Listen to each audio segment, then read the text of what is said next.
Hello everyone, welcome to my channel. और आज हम करेंगे वेब पे बेस्ड कुछ question. First question, sonar is based on which of the following property. Sonar का जो वर्क है वो डिपेंड करता है रिफ्लेक्शन ऑफ साउंड पे, जैसे ईचो भी कहते हैं। फुल फॉर्म क्या होगा सोनार का? Sound ranging and sound navigation and ranging. This is the full form of sonar. Second, what type of light waves are? तो light waves है आपकी ट्रांसवर्स वेव्स। ट्रांसवर्स के और एग्जांपल जैसे कि ripples on the surface of water, electromagnetic waves, vibration in the guitar, waves on a string, the ocean waves also, transverse waves and human wave यानी Mexican wave in stadium. तो ये सारे example है आपके transverse wave के। ये आपका ध्वनि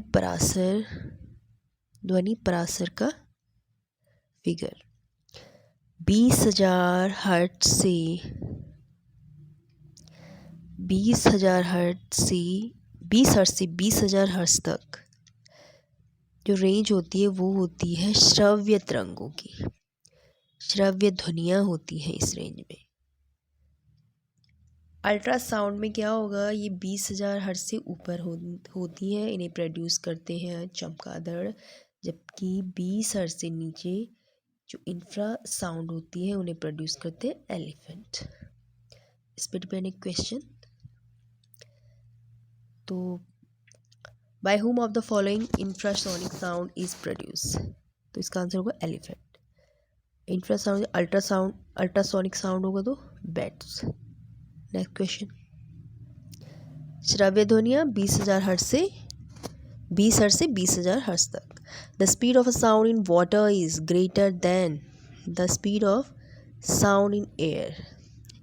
सबसे ज़्यादा स्पीड ऑफ साउंड होती है सॉलिड्स में, फिर होता है आपकी वाटर, फिर गैसेस में। सबसे कम गैस में होती है, सबसे ज़्यादा सॉलिड्स में होती है।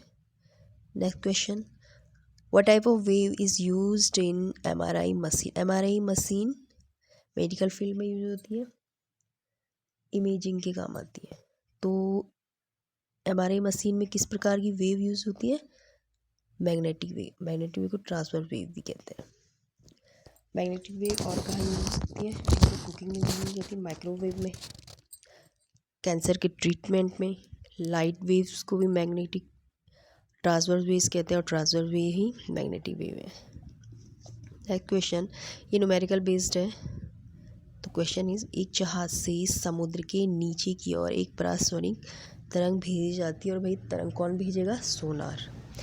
यह पाया जाता है कि तरंग भेजने और प्राप्त करने के बीच का समय अंतराल 1.6 सेकेंड है। टाइम 1.6 सेकेंड, लेकिन ये भेजने का और तरंग के वापस आने का समय है 1.6 सेकेंड। यदि समुद्री जल में ध्वनि की चाल 1400 मीटर पर सेकेंड है, चाल हो गई आपकी 1400 मीटर पर सेकेंड है, तो समुद्र की गहराई आपको बतानी है। समुद्र की गहराई या दूरी आपको बतानी है। सोनार सिस्टम इस तरह से ही काम करता है। तो सॉल्यूशन ये है, चाल कितनी दी गई थी? 1400 मीटर, समय आपका 1.6 सेकेंड। ध्वनि तरंग 1.6 सेकेंड में नीचे जाती है और वापस आती है, लेकिन हमें सिर्फ नीचे जाने में लिया गया समय लेना है। तो उसके लिए 2 से डिवाइड करोगे 0.8 सेकेंड। समुद्र की गहराई को x मान लिया है, और गहराई को x मान लिया, उसे हम दूरी मानेंगे। तो फॉर्मूला क्या है? दूरी बराबर गति गुणा समय। सारी वैल्यू पुट करके आपकी जो दूरी निकल के आएगी 1120 metre. Thanks for watching and please subscribe the channel. Thank you.